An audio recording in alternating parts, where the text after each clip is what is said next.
Akkam jirtan daawwattootaa fi kabajamtoota jaalatamtoota OIB raadiyoo yeroo tanaaf qindeeffannee qabannee isiniif dhiyaannetti jirra. Oduu tanaa wajjin Andaraartuu Shaamiiti. Yeroo ammaan tana waan Oromoo tahan qofaaf guutuu Oromiyaa keessatti dargaggoo fi manguddoo osoo hin jeen hidhaa fi dararaan qaama mootummaa seera maleen biyya bulchaa jiruun uummata irratti raawwatamaa jiru kan duraanii caalaa akkuma itti fufeetti jira. Godina Wallagga Lixaa Ona Gulusoo magaalaa Caalee Eekaatti qotee bulaa maqaan isaa Booloo jedhamu sababa tokkoon malatti maqaa shanee jedhuun ajjeefamuu waddeen keenya OIB'tti himanitti jiran. Guutuu gabaasa kanaa akka ta'utti isiniif dhiyeessina. Yeroo ammaan tanaatti waan Oromoo tahan qofaaf guutuu Oromiyaa keessatti fi hidhaan akkuma itti fufeetti jira. Dargaggoo fi manguddoo osoo hin jeen hidhuun kan duraanii caalaa mootummaa qaama seera maleen biyya bulchaa jiru raawwatamaa jiru akkuma itti fufeetti jira. Godina Wallagga Lixaa Ona Gulisoo magaalaa Caalee Eekaatti qotee bulaa maqaan isaa Abuulee jedhamu sababa maqaa shanee nyaata shanee deeggarta jechuudhaan waraanni mootummaa mana jireenya isaa ganda Gaaloo dhaqanii qabanii fuudhuu maddeen keenya OIB'tti himan. Erga mana jireenya isaatii fuudhaniis mana hidhaa magaalaa Caalee Eekaatti hidhan. Mana hidhaa kana keessattis erga dararaan turaniin boodatti isan booda guyyaa arraan tanaa fuudhuudhaan idduma jireenya isaa fidanii mana isaa biratti akka ajjeesan dubbatan. Yeroo ammaan tanaa Oromiyaa Lixaa guutuu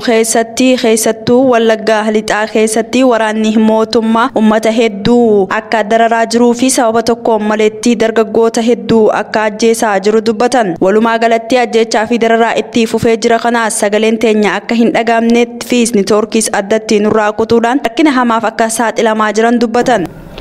Godina Harargee Lixaa Ona Gubbaa Qorichaa magaalaa Kamoonaa keessatti dargaggoo maqaan isaa Umar Mahammad jedhamu mana jireenya isaa dhufanii fuudhuudhaan akka hidhan maddeen keenya OIB'tti himanii jiran. Guutuu gabaasa kanaaf Mahammad Abdusalaam akka ta'utti isiniif dhiyeessa. Oromiyaa kutaalee hunda keessatti dararaan akkuma itti fufeetti jira. Sababa Oromummaa isaaniitiif jecha reebicha, hidhaa fi ajjeechaan guyyaa guyyaarraa dabalamaa jiraachuun dhagahame. Kanumarraa ka'uun godina Harargee Lixaa Ona Gubbaa Qorichaa magaalaa Kamoonaa keessatti dargaggoo maqaan isaa Muhammad Abdoo jedhamu qabanii hidhuun dhagahame. Dargaggoon kun barataadha. Mana barnootaa sadarkaa tokkoffaa keessaa qabanii akka hidhan maddeen keenya OIB'tti himan. Dargaggoon kun badii qabaatee osoo hin taane sababa adda addaa itti maxxansanii mana hidhaa keessatti adeemfamaa akka jiru himame. Mootummaan nama nyaata Abiy Ahmediin hoogganamu waraana irratti bobbaasee ijoollee mana barnootaa fi karaa irratti organ hidhuu fi tumuun dararaa irraan gahaa akka jiran dhagahamaa jira. Uummanni keenya bakka hundatti isin shaneedha deeggar jechuun bakka hundatti dararaa jiran. Walumaa galatti wanni uummata keenya irratti deemaa jiru daangaa kan darbe yoo ta'u tokkummaan kaanee dura dhaabbachuu qabnaa jechuun dubbatan qeerroo. Kaaba Oromiyaa Walloo Aanaa Jiilee Dhummugaatti walgahii guyyaa lama taa'ameen Walloon jiddugala gabaa qawwee taatee jirti jechuudhaan uummanni Walloo akka qawwee hiikkatan jechuudhaan duulli waraanni mootummaa irratti gaggeessaa jiraachuu maddeen keenya OIB'tti himanitti jiran. Guutuu gabaasa kanaatiif Leelisaa Sabaa akka ta'utti isiniif dhiyeessa. Kaaba Oromiyaa Wallootti mootummaan bildiginnaa uummata Oromoo Walloo irratti qawwee guuruuf walgahii aanaa Jiilee Dhummugaa magaalaa Sanbatee keessatti guyyaa lama dura gaggeessaa ooluun dhagahameeti jira. Muummichi ministeeraa Abiy Ahmed Walloo giddugala daldala qawwee taatee jirti jechuun ni yaadatama. Akkasuma uummanni Walloo qawwee hiikkatee harka duwwatti hafuun abjuu nafxanyaa waan taateef Walloo irratti xiyyeeffannoon qawwee hiiksisuu godhamaati jira. Mootummaan nafxanyaan akka barbaadetti fedhii isaa keessatti galmaan gaatu dhumaatii uummata Walloo diina lama Anfaariif nafxanyaa irra gahaa tureef irra gahaa jiru utuu guyyaa tokko hin dubbatin ji'oota tokko duraas diinni ilmaan Amaaraa Xaayyetti lafatti hafu jechuudhaan walgahii irratti dhaadachaa ture. Kana duraas qeerroo Walloo 60 ol ta'an utuu daseetti hidhamaa jiran dasee dhaqee utuu dhimma hidhaa Oromoota Walloo hin kaasin Oromoon aangoo takka yoo kennamteef aangoo isiniif hin kenna jechuun nafxanyaa gammachiisee gale. Arras maqaa qawween daldaluutiin duulli godhamaa jiru nafxanyaa gammachiisuu akka ta'e beekamaadha. Walgahii irraa kan qooda fudhatan bulchaan bulchiinsa aanaa Jiilee Dhummugaa obbo Jamaal Afroo gaafiin kan dhiyaasan uummanni walgahii san irraa jiru gaafii kanatti aaruudhaan maqaa kan dahoo godhatanii qotee bulaa keenya irraa qawwee hiikuu malee Walloo keessatti qofaa miti kan qawween gurguramu bakka hundatti jechuun morman. Ammas itti dabaluudhaan qotee bulaan Oromoo waan isin kaasaa jirtan kana quba hin qabu kun qawween daldaluu jirus isinuma keessa biiroo keessan keessa jira mee ofumaa of qulqulleessaa jechuun dhugaa jirtu dubbatan ummanni keenya of eeggatuu qaba waan deemaa jiru beekaa ofii dhageeffatuu qaba hawaasni keenya odeeffannoo akka argatuuf gama hundaan waliif dhaamaa sabboontoonni mootummaa keessa jiranii fi bulchitoonni godina Oromoo Walloo hundinuu gocha diinummaa kana dura akka dhaabbattan ummanni Walloo daangaa namatti cee hin beeku waggaa dhibbootaan lakkaa'aman lafuma isaarratti weeraramee wareegama qaaliin arra gahee jira qawween keenya qawwee lafaan saamanii fi qabeenya namaan saaman utuun taane qawwee lubbuu keenyaan tikfannuudha qawwee diinaaf laachuun lubbuu keenya dabarsinee diinaaf laachuudha kanaaf ummanni Walloo gochaa diinummaa kana bulchiinsarraa eegalee hanga nama dhuunfaatti akka gochaa kana dura dhaabbattan jechuudha maddi keenya Walloorraa OIBdhaaf dhaameeti jira. Guutuu Oromiyaa keessatti dararaa fi hidhaan ajjeechaan qaama mootummaatiin uummata Oromoo irratti deemaa jiru akkuma itti fufetti jira. Dargaggoo Toofiq Amma kan jedhamu Oromummaa isaa qofaan poolisii Oromiyaatiin baddoonnorraa qabamee dirree dhawaa erga waraana kana dhiyeessee dhufeen boodatti yeroo ammaan tanaatis qabamee mana hidhaa dirree dhawaa keessatti dararamaa akka jiru maddeen keenya OIB'tti himan. Magaalaa Finfinnee kutaa magaalaa Qaalitti aanaa 9 iddoo Qilintoo jedhamuun beekamu keessatti mana barnootaa Qilintoo lakkoofsa tokkoffaa fi akkasumas sadarkaa tokkoffaa hanga 8ffaa jiran afaan Amaariffaatiin baratamuu qaba jechuudhaan barattootaa fi barsiisota illee akka dararaa jiran maddeen keenya OIB'tti himanitti jiran. Guutuu gabaasa kana akka taantu isiniif dhiyeessina. Magaalaa Finfinnee kutaa magaalaa Qaaqii Qaalitti irraa kan fagaatu magaalaa Finfinnee kutaa magaalaa Qaalitti aanaa 9 iddoo addaa Qilintoo jedhamuun beekamu mana barumsaa Qilintoo tokkoffaa sadarkaa tokkoffaa hanga 8ffaa kan jiru afaan Amaaraatiin baratamuu qaba jechuudhaan barattootaa fi barsiisota doorsisuun akkuma itti fufetti jira jaammaddi keenya. Gaafa guyyaa 5 baatii 4 bara 2013 irraa eegaltanii sagantaa afaan Amaaraa bee hordofuu akka itti fuftan jechuudhaan itti dubbachaa jiran. Warreen gocha akkana raawwataa jiran keessa Alamuu kan jedhamu nama itti gaafatamaa mana barumsichaa fi akkasuma Taaddasee Kumaasaa kan jedhamu itti aanaa mana barumsaa yoo ta'anidha. Haaluma kanaan Taaddasee kan jedhamu barattoota Oromoo mooraa san keessatti barachaa jiran nama 2 irratti dhiibbaa gochuudhaan nama maqaa isaanii ammaaf dha'uun barbaanne akka achi keessaa ari'ee dubbatan. Dabalataanis barsiisota naannichaa barattoota afaan Amaaraan hin barsiistan taanaan mindaan keessan akka isinirraa citu jechuudhaan akeekkachiisa gaafa guyyaa 29 baatii 3 bara 2013 dubbatee jira. Walumaa galatti tajaajilli mooraa san keessatti kennamus harka 100 keessaa harki 50 dhoowwachuu isaanii hin ilaallatu jedhee dhorkatanii jiraachuu dubbatan. Walumaa galatti magaalaa Finfinnee keessatti dhiibbaan afaan Oromoo irratti godhamaa jiru kan duraanii caalaa itti fufee jiraachuu dubbatan.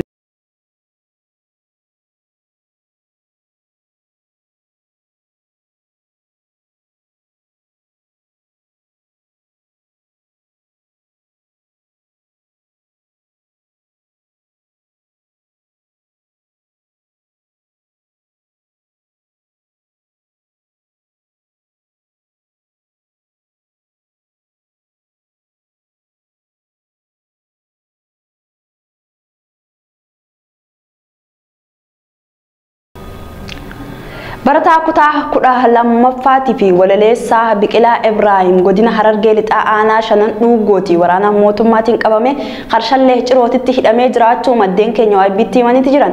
Lalisaa Sabaa guutuu gabaasa kana akka taantu isiniif dhiyeessa. Hidhaan sabboontoota dararuu akkuma itti fufeetti jira godina Harargee lixaa aanaa 5 dhuugootti Biqilaa Ibraahim walaleessaa fi barataa kutaa 12 yoo ta'u barataan kan qormaata biyyoolessaaf seensa yuunivarsiitii fudhachuuf qophii irra osoo jiru badii tokko maletti sababa sabboonaa ta'uu isaa qofaaf waraanni biltiginnaa mana barumsaa 5 dhuugootti qabanii mana hidhaa magaalaa Ciroo Karshaallee Cirootti hidhameeti jira. Mucaan kun barataa qormaata qoramuuf qophii irra jiru waan ta'eef badii tokko malee qabamee mana hidhaa dararamaa jira. Hidhaarraa bahee akka qormaata isaa fudhatuu fi isaaf warra hidhaman jiran hundaaf sagalee haa taanuuf jechuudhaan maddi keenya OIB'tti himeeti jira. Manni marii olaanaa dhimmoota Islaamummaa Oromiyaatti yaa'ii idilee lammaffaa kutaalee garagaraa keessatti gaggeesseetti jira. Kutaalee Oromiyaa garagaraa keessatti gaggeesse keessaa Harargee Lixaatii fi Harargee Bahaa akkasumas godina Baalee Bahaatti gaggeesseetti jira. Akkasuma magaalaa Sulultaa keessattis gaggeesseetti jira. Guutuu idilee kana akka ta'an isiniif dhiyeessina. Majlisoonni godinaalee Harargee lamaanii yaa'ii idilee isaanii kan bara kanaa gaggeessaniitti jiran Deeseembar 13 bara 2020tti manneen marii dhimmoota Islaamaa godinaalee Harargee Lixaa fi Bahaa yaa'ii isaanii tokkoffaa fi lammaffaa kan bara kanaa guyyaa kaleessaa fi har'aa kan gaggeessan yoo ta'u bakka bu'ootaa fi hooggansa majlisaa naannoo aanaalee fi godinichaa fi ulamaa'onni kan irratti hirmaatan ta'uu odeeffannoon ni addeessa. Manni marii dhimmoota Islaamummaa godina Harargee Lixaa yaa'ii isaa lammaffaa guyyaa kaleessaa gaggeesse irratti majlisa Oromiyaa irratti Sheeka Jamaal Aliyiitii fi Sheeka Muhus miseensa ulamaa'ii majlisaa naannoo Oromiyaa akkasumas walitti qabaa boordii majlisa Oromiyaa Ustaaz Gaalii Abbaa Boor irratti hirmaataniiti jiran. Akkasuma miseensonni hoogganaa majlisaa aanaalee 15 fi magaalota 2 hundi ulamaa'ii fi boordii irratti argamaniiti jiru. Gabaasni bara hojii 12 fi 12 kan aanaalee fi godinichaas dhiyaatee jira. Keessumaa aanaa mi'eessoo hojii boonsaa fi fakkeenya gaarii ta'u hedduu dalagan keessaa biiroo ijaarrachuun daataa halaqaa ilmii adda baasuun qabeenyaaf hordoffii taasisuun gabaafame. Yaa'icha irrattis gabaasni bara 2012 fi karoorri bara 2013 dhiyaatee yaadaa fi gaafii bal'aa irratti ka'e erga gamagameen booda sagalee guutuun mirkanaa'ee jira. Dhuma irrattis ibsa ejjennoo dubbifame sagantaa milkiin goolabameet jira. Haaluma wal fakkaatu manni marii dhimmoota Islaamaa godina Harargee Bahaatis yaa'ii idilee tokkoffaa kan bara kanaa guyyaa irraantanaa magaalaa Harar kan gaggeesse yoo ta'u ulamaa'ota gurguddoo kan akka Sheeka Adam Tuulaa, Sheeka Ahmad Watarii fi Sheeka Musaa Suwaalaa, Sheeka Abdulatiif kan irratti argaman ta'uun dubbatan. Akkasumas hooggantootaa fi miseensota mana marii godinichaa kan irratti hirmaatan ta'uun beekame. Yaa'ii kana irrattis karoora bara 2013 kan irratti mirkanaa'ee fi karoorri buusii fi raawwii bara 2012 irratti ni ragga'u odeeffannoonis ni addeessa. Kanuma wajjin wal qabatee ammas manni marii olaanaa dhimmoota Islaamummaa bulchiinsa magaalaa Sulultaa muddee 4 bara 2013tti yaa'ii idilee lammaffaa bara 2013 gaggeessee milkiin xumuramuun gabaafameeti jira. Yaa'ii kanarrattis pirezidaantii majlisa Oromiyaa Sheeka Haaji Ibraahim kan argaman yoo ta'u akkasumas Ustaaz Badruu Nuuruu fi barsiisaa Badruu Mahammad ammoo miseensota boordii bakka bu'aa argamaniiti jiran. Sagantaa yaa'ii Qur'aanaa fi du'aa'ii manguddootaan jalqabame kan irratti dura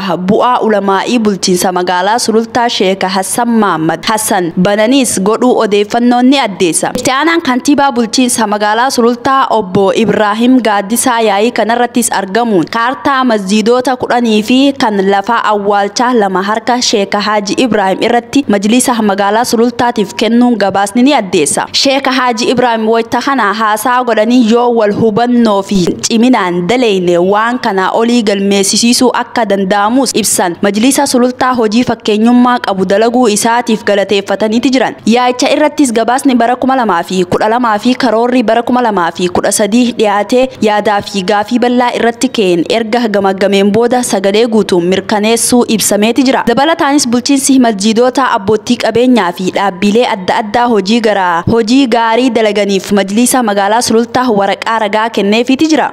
Kanuma wal qabsiisee ammas torbee kana keessa manneen marii dhimmoota Islaamaa godina Baalee fi Baalee Bahaa yaa'ii idilee lammaffaa bara 2013 kan gaggeesse yoo ta'u hooggantootaa fi bakka bu'oonni mana marii dhimmoota Islaamaa naannoo Oromiyaa irratti argamuun qooda fudhataniiti jiran. Yaa'ii idilee lammaffaa godina Baalee sadaasa 26 bara 2013tti gaggeeffame magaalaa Roobeetti guyyaa lamaaf kan gaggeeffame irratti pirezidaantii mana marii dhimmoota Islaamaa naannoo Oromiyaa Sheeka Haaji Ibraahim Jiil isaanii waliin akkasumas qondaaltonni mootummaa godinichaa irratti argamuun kan qooda fudhatan ta'uu gabaafameeti jira. Akkasuma bakka bu'oonni majlisoota aanaalee 12 godinichaa jalatti argaman gabaasa bara 2012 dhiyeessaniiti jiru.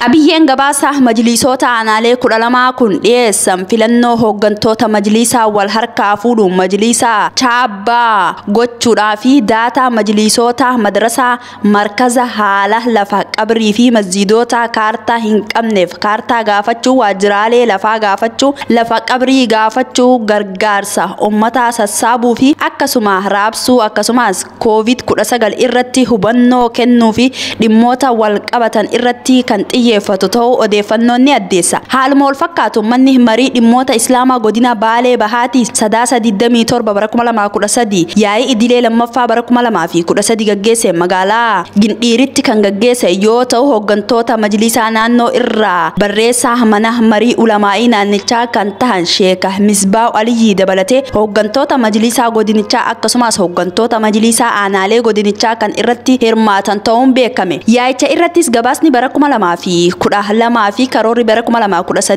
dhiyaatee yaadaa fi gaafii bal'aan irratti ka'es erga gamaggameen booda sagalee guutuun mirkaneessuu odeeffannoon ni addeessa. US Suudaan tarree biyyoota shororkeessummaan himatan keessaa haqamuu dhagahameet jira. Guutuu gabaasa kanaa Mahammad Abdusalaam akka ta'utti dhiyeessa.